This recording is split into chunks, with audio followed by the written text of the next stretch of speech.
Assalomu alaykum hammaga. Aka ukalar, mana shu videoni ko'ring, oxirigacha sizni ham asabingiz buziladi-da. Mana shu yerga kelib olib ichadi, chichadi, bilan qizlarga tegajonlik qiladi ichib olgandan keyin. O'shandan keyin mana shunaqa videolar chiqadi.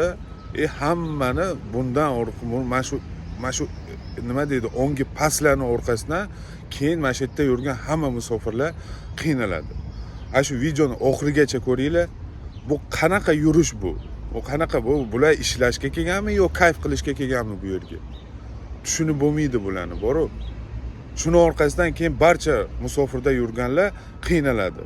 Tak hozir vнимание hammasi mana shu musofirlarga bo'lib qolgan. Hamma joyda shu migrantlar. Bularning ishidan keyin nima qilish kerak? Akalar, videoni oxirigacha ko'ramiz. Hammaga rahmat. Вот у нас, ребятки, строечка, элитное жилье. Строители у нас отдыхают. Солнечного. Укололись метадоном.